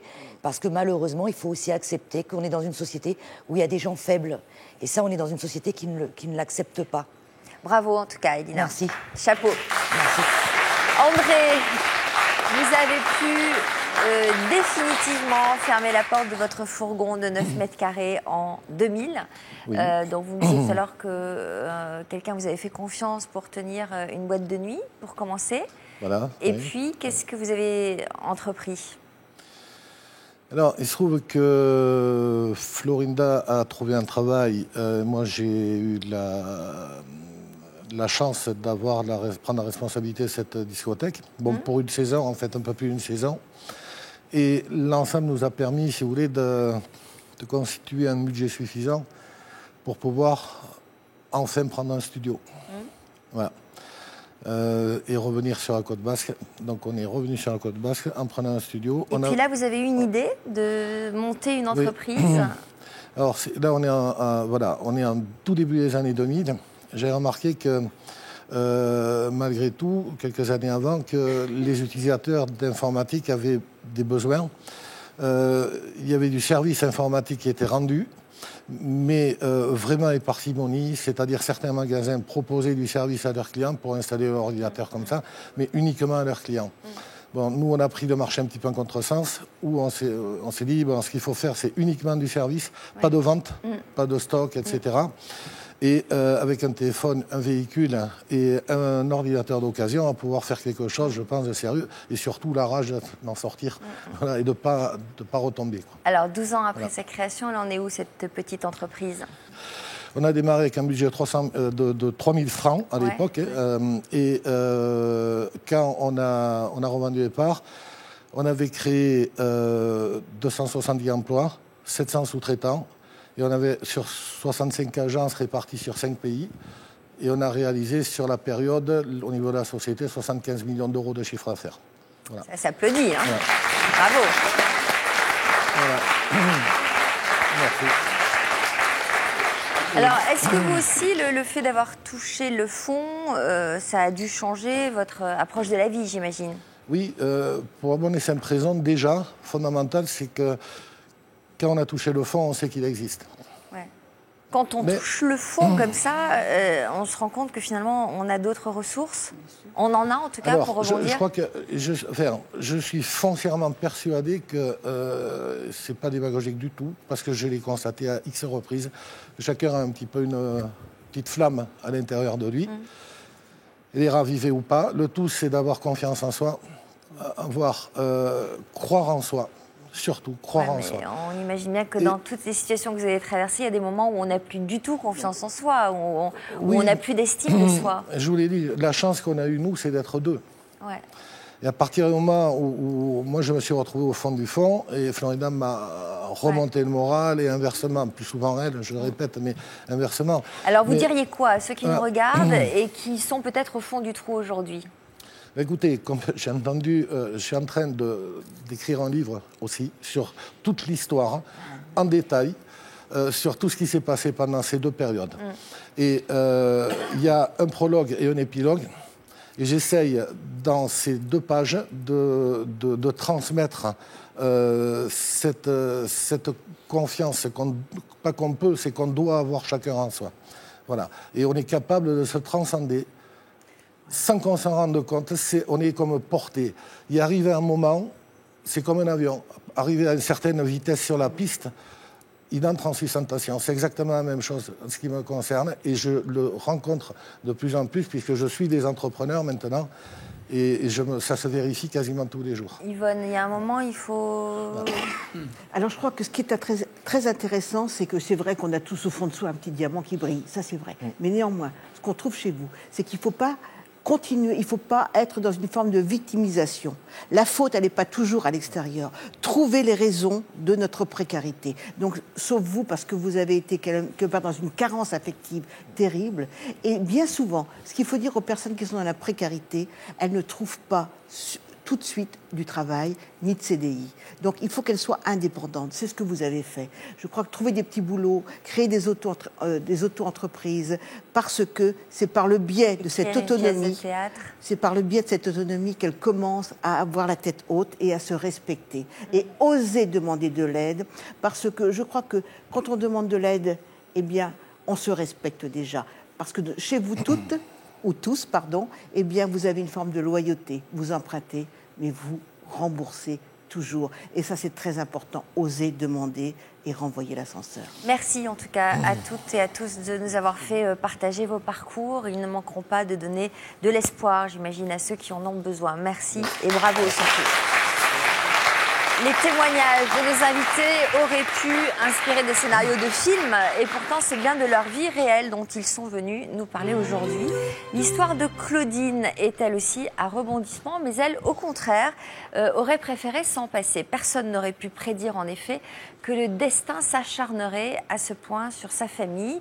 En mars dernier, vous étiez venu nous raconter que votre mère, votre frère et vous-même aviez perdu un fils à seulement quelques années d'intervalle. Alors comment vous êtes-vous relevé de ces épreuves à répétition? Eh bien c'est ce que vous allez nous dire tout de suite dans l'histoire continue. Bonjour Claudine, merci d'être revenue nous voir. En préparant l'émission la première fois, vous nous aviez confié que certaines familles comme la vôtre avaient un mauvais karma. Quel regard portez-vous sur ces malheurs qui se répercutent de génération en génération dans votre famille? On a déjà du mal à réaliser ce qui nous arrive. On se pose la question de savoir pourquoi nous, la fatalité, la peur, surtout quand c'est répété plusieurs fois en fait. Et on essaye de trouver une force intérieure qui n'est pas toujours évidente à surmonter. Alors, on va remonter quelques années en arrière pour mieux comprendre votre histoire et on va revenir sur le premier drame qui vous a marqué. C'était il y a 10 ans. Qu'est-ce qui s'est passé exactement?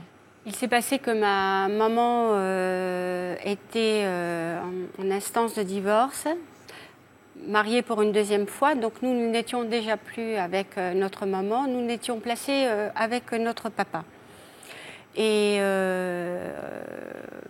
un jour, le téléphone sonne en m'annonçant que ma mère, mon frère et mon beau-père, en quelque sorte, venaient d'arriver à un drame, c'est-à-dire que dans la rue, mon beau-père a tiré sur ma maman et mon frère, certainement je pense par désespoir parce qu'elle le quittait. Et sur le coup, on n'est pas du tout dans... moi, je n'ai pas du tout réalisé de la situation, tellement bien que ça m'a pris une grosse peur en moi et que je n'ai même pas pu me déplacer. Je suis donc restée, moi, sur Orléans à l'époque et elle était à Toulouse. Donc votre demi-frère est tombé dans le coma. Oui. Quelques temps plus tard, le sort a de nouveau frappé votre famille. Que s'est-il passé le 22 juin 2006 ? Alors, pour la deuxième fois, pareil, un frère qui était séparé de la maman de Jean-Philippe. Et mon neveu avait donc 14 ans et avait donc décidé de venir rejoindre son papa pour y vivre et faire un apprentissage. Donc, il devait arriver au mois de juillet. Et nous avions préparé sa chambre début juin. Et bien sûr, moi, folle de joie d'accueillir aussi ce neveu, parce que petit instinct maternel qui était en moi, là, d'un seul coup.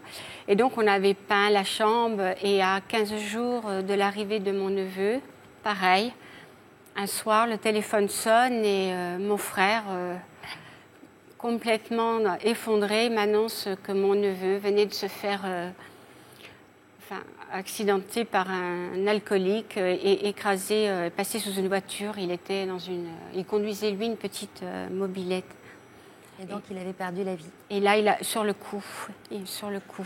Donc un nouveau drame. La vie a fini par reprendre son cours, mais quelques années plus tard, vous avez, dû faire face à une nouvelle épreuve, le décès de votre fils, emporté par un cancer. Alors bien évidemment, vous auriez pu être tenté de baisser les bras, mais au lieu de cela, vous avez choisi de déjouer la fatalité. Quel heureux événement vous a enfin permis d'aller de l'avant. Et bien c'est ce que nous allons découvrir tout de suite en images.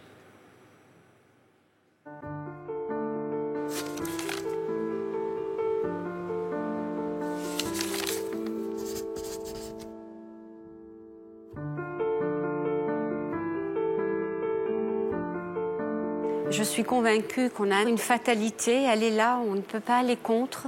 Après le décès de son demi-frère et de son neveu, Claudine avait dû affronter un nouveau malheur, la perte de son fils, Romain. On a aperçu une tumeur, j'ai honte de dire ça, mais tout de suite, j'ai pensé à la fin. Mais à la fin, en vous disant quoi? Que c'était la série qui continuait? Oui, et qu'il n'allait pas s'en sortir. Je me suis même culpabilisée. Je dis, si ça se trouve, t'as pensé tellement fort qu'il pourrait arriver quelque chose que c'est arrivé. Claudine ne parvenait plus à avancer, freinée par sa douleur et ses angoisses. Avec les années, cette peur intérieure est toujours là. Et en fait, la question, c'est comment enlever cette douleur interne, une fragilité quelque part, d'appréhension, de tragédie. Il ne faut pas se laisser happer par la peur qui vous emprisonne, mais surtout générer des pensées plutôt positives et ne pas, justement, jamais arrêter de vivre. Écoutée et conseillée, Claudine avait alors eu envie de dire à ses proches combien ils comptaient pour elle. J'apprends tout doucement à recevoir. J'ai un compagnon aussi qui m'aide beaucoup. Il me donne tellement qu'on se marie le 29 juin. Quand on sait recevoir, d'un seul coup, on lâche prise.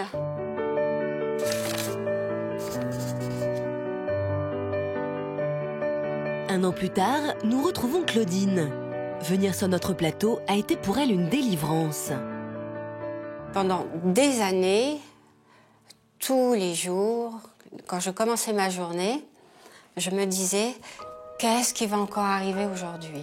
Sur le plateau, quelque part, j'ai fait ma petite thérapie personnelle. J'ai réussi à affronter mes peurs. Je me suis dit, ça y est, maintenant tu vas penser à toi.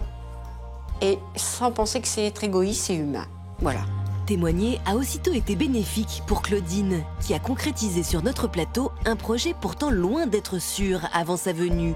Son mariage avec Philippe. Avant l'émission, j'avais eu droit à une demande en mariage où je n'avais pas encore donné ma réponse parce que, voilà quoi, je me l'interdisais.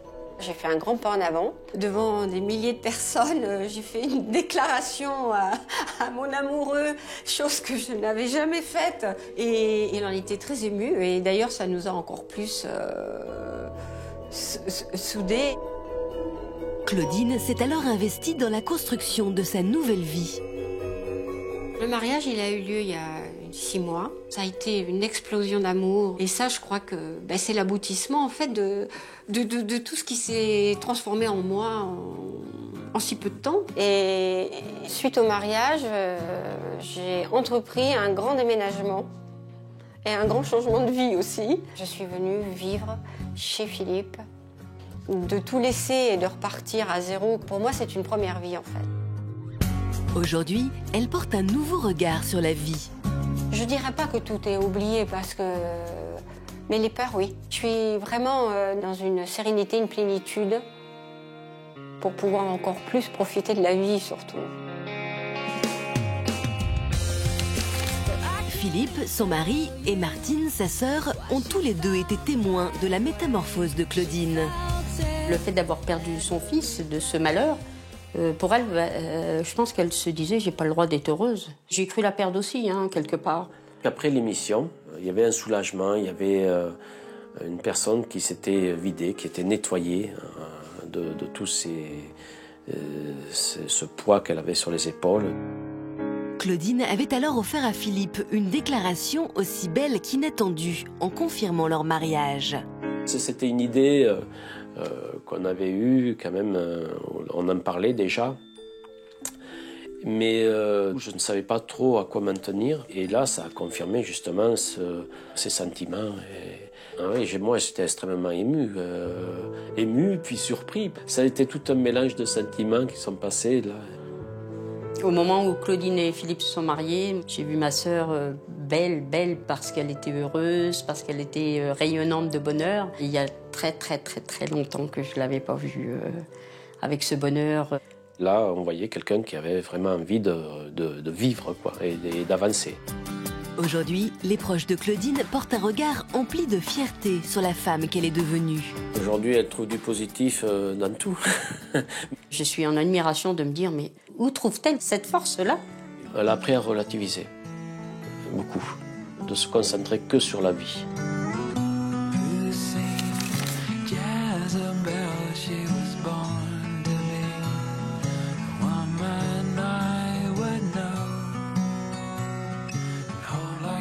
Claudine a aujourd'hui un nouvel univers chez Philippe. Super! Oubliez la fatalité, elle savoure ce bonheur retrouvé. Regarde ça un peu, cette vue qu'on a là. Ah ben... J'ai même du mal encore un peu à réaliser, tu vois, tellement c'est beau. Oui, moi qui avais peur que ça te plaise pas... C'est trop beau, quoi. Je suis trop heureuse de savoir qu'en fait, je me retrouve exactement dans ce que j'aurais voulu. On a amené quand même pas mal d'améliorations. Maintenant, ça commence à devenir un petit nid douillet quand même. Oui. Depuis qu'elle a investi les murs de cette maison, Claudine se plaît à apporter sa petite touche personnelle pour s'approprier les lieux. Et elle n'hésite pas à mettre la main à la pâte. Au boulot. Alors tu vois ce meuble-là, bon, il me plaît pas du tout comme il est là. Non, donc j'ai envie de le relooker. Un bon décapage déjà. Voilà. On va essayer ça, ou celui-là, je sais pas. Faut faire gaffe, hein, c'est puissant. Tu le passes bien, tu l'imprègnes, et puis une fois qu'il est bien imprégné, il faut le laisser... Doudou, c'est bon comme ça ou faut que j'en remette un peu? Et voilà, c'est parfait là, impeccable là. Oui, c'est bon. Tu vas aller te changer, parce que maintenant, je vais te faire partager une de mes passions. Yes! Aujourd'hui, Philippe a décidé d'emmener Claudine faire un baptême de l'air. Une activité qu'il connaît bien et qu'il souhaite faire partager à sa femme. Bonjour Daniel. Bonjour Philippe, bonjour Claudine. C'est Daniel, le président de l'aéroclub, qui accueille le couple et qui leur fera profiter de ce précieux moment. Moi, je voulais faire partager ma passion et là, c'est vrai que je crois que c'est quelque chose qui va lui plaire. Il y a beaucoup d'émotions. Voilà. De là, embarquer. Prends ton casque.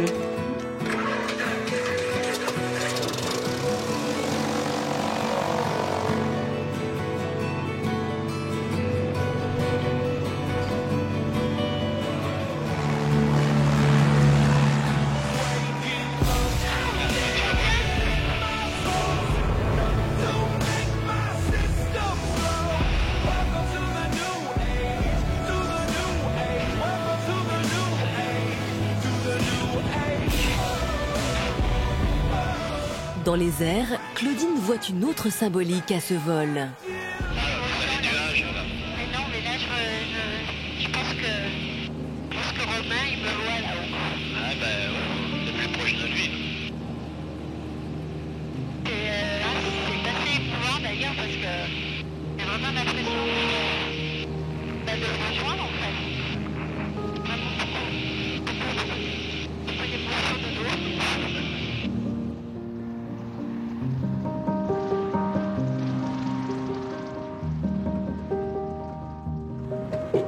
Ça va? Ça va bien. Ça va? Ça t'a plu? Oui, ça m'a plu, c'était super bien. En plus, c'est tellement symbolique. Pour moi, ça va rester à tout jamais dans mon cœur. Et je te remercie d'être près de moi, de m'accompagner tous les jours. Et... Vraiment, c'était très bien. Je suis contente d'avoir fait partager ce moment. Merci. Hein?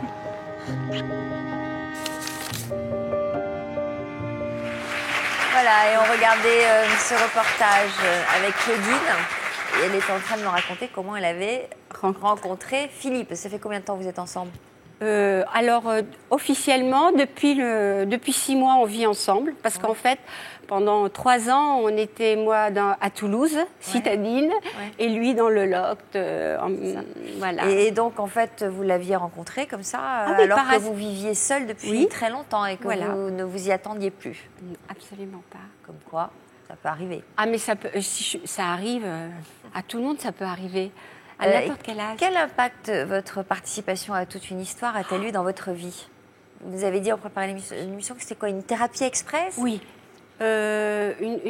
Déjà, je vais profiter, je vais vous remercier parce que je pense que quelque part, il y a une personne derrière vous là qui est pour quelque chose. Et je me rappelle d'une phrase, il faut casser la chaîne, il faut aller de l'avant pour arriver à avancer et enlever ses peurs. Surtout enlever ses peurs. Et donc c'est Yvonne dont vous parlez.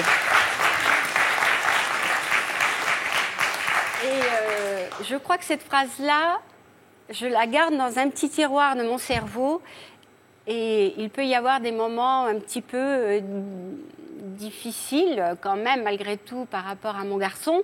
Et hop, tout de suite, elles me reviennent à l'esprit. Et c'est vrai qu'une fois que la peur est enlevée, donc du coup, même nous-mêmes, notre corps se détend, notre visage s'ouvre, donc on a ce lâcher-prise.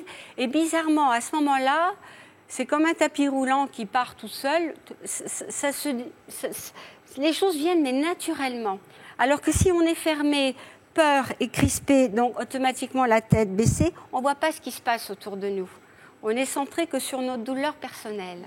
Et ça, l'émission, et d'ailleurs, j'en reviens pas encore maintenant, comment j'ai pu... En fait, je me suis dit, si tu as eu le courage de t'exprimer, moi qui suis quelqu'un de fermé, qui ne montrait pas mes sentiments, d'arriver à aller exprimer devant toutes ces personnes devant moi, ces phrases si profondes, c'est que quand même, tu as le droit de vivre quelque chose d'autre. Et du coup, j'ai pris confiance en moi. Génial. Le déclic. Alors, Martine, votre sœur nous a rejoints sur ce plateau. On peut dire donc que votre famille n'a pas été épargnée et vous avez dû être surprise de voir votre sœur évoluer de la sorte. Tout à fait. Quand Claudine m'a parlé de l'émission, ça m'a surprise parce que je me disais qu'est-ce qu'elle va aller faire, qu'est-ce qu'elle va dire. Parce que justement, c'est quelqu'un qui paraît assez jovial, qui parle facilement, mais finalement qui ne montre pas ses sentiments. Et donc, j'ai regardé l'émission. Et là, j'étais très surprise, parce que c'est vrai qu'à un moment, comme j'ai dit tout à l'heure, j'ai cru la perdre. Justement, c'était quelqu'un qui aimait la vie, qui, malgré tous les problèmes familiaux qu'on a eus, et c'était quelqu'un qui était le pilier, pour moi aussi, énormément. Donc là, moi aussi, je perdais mon pilier, mon repère, parce qu'elle m'a aidé beaucoup dans ma vie à cette énergie qu'elle avait à me la transmettre. Et là, je me suis dit, c'est fini. Et quand j'ai regardé l'émission, j'ai été surprise qu'elle puisse... je ne pensais pas qu'il y avait eu qu'elle ressentait autant de choses par rapport au décès de mon demi-frère et de mon neveu. Parce qu'elle gardait tout pour elle. Donc je pensais que peut-être ça ne l'avait pas atteint. Et là, j'ai été surprise finalement de me dire que ça l'avait beaucoup atteint. Alors, avec du recul, quel regard portez-vous sur le parcours de votre sœur? Alors sur son parcours, justement, c'est ça, c'est que c'était quelqu'un de toujours dynamique, qui allait toujours quand même de l'avant, qui était, comme elle disait, aussi le pilier. Hein, et d'un seul coup, la douleur étant, je pense que voilà, elle a perdu pied. Et le fait de l'émission, je pense qu'aussi qu'arrivé un moment, elle s'était dit, oui, elle avait plus le droit d'être heureuse, parce que, voilà, c'est... je pense qu'elle souffrait beaucoup, mais qu'en fin de compte, elle ne se donnait plus le droit d'avoir... Oui, c'est ça, on s'interdit de vivre, j'imagine, voilà. quand on perd un ça, enfant, tout à fait. de se culpabiliser d'être soi-même encore en vie. Voilà, oui. tout à fait. Et de culpabiliser aussi d'être heureuse, parce que logiquement, ce sont les parents qui partent avant les enfants. Donc avec Philippe, malgré qu'il a été patient en plus avec moi, et j'ai eu du mal à dire oui, j'avais peur parce que je me disais j'ai pas le droit. Alors juste sur cette rencontre avec lui, vous dites que finalement c'est quand on ne s'y attend plus que ça arrive. Complètement. Et alors si d'autres personnes nous regardent aujourd'hui et sont désemparées à la suite de la pire douleur qu'on puisse vivre, hein, celle de perdre un enfant et qui n'ont plus de goût à la vie, qu'est-ce que vous leur diriez? Déjà, je leur dirais une chose, c'est que nous, on a la chance d'être en vie, surtout. Déjà, moi, tous les matins, quand je me lève, je dis merci de pouvoir faire tout ce que je fais aujourd'hui. Et après, je dirais qu'il faut croire, toujours.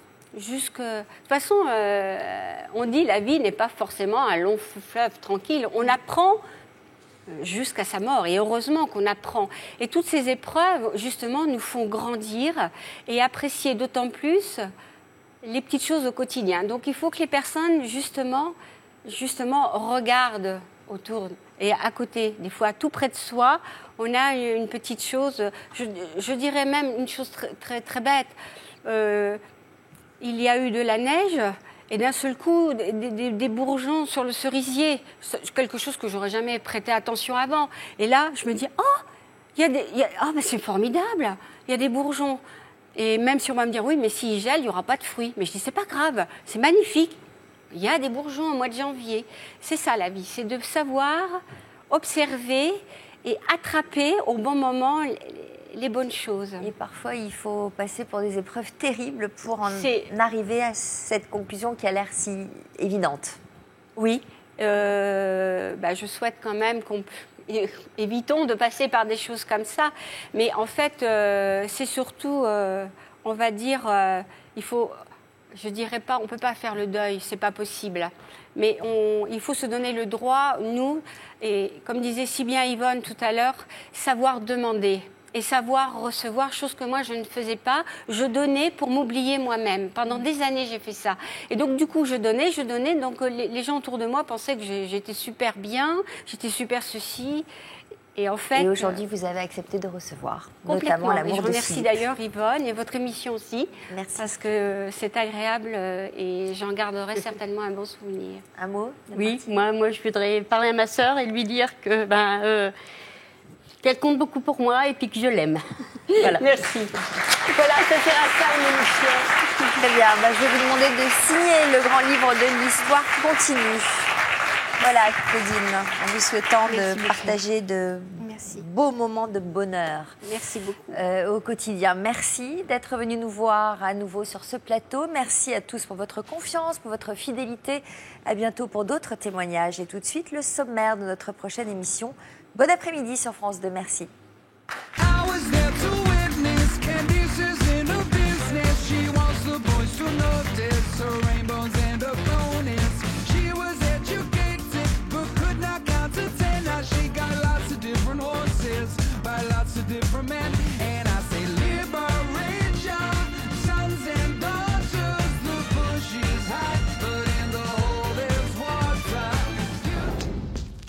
Je suis moche et je trouve que les hommes trop beaux ne sont pas pour moi. Les beaux avec les beaux et les moches avec les moches.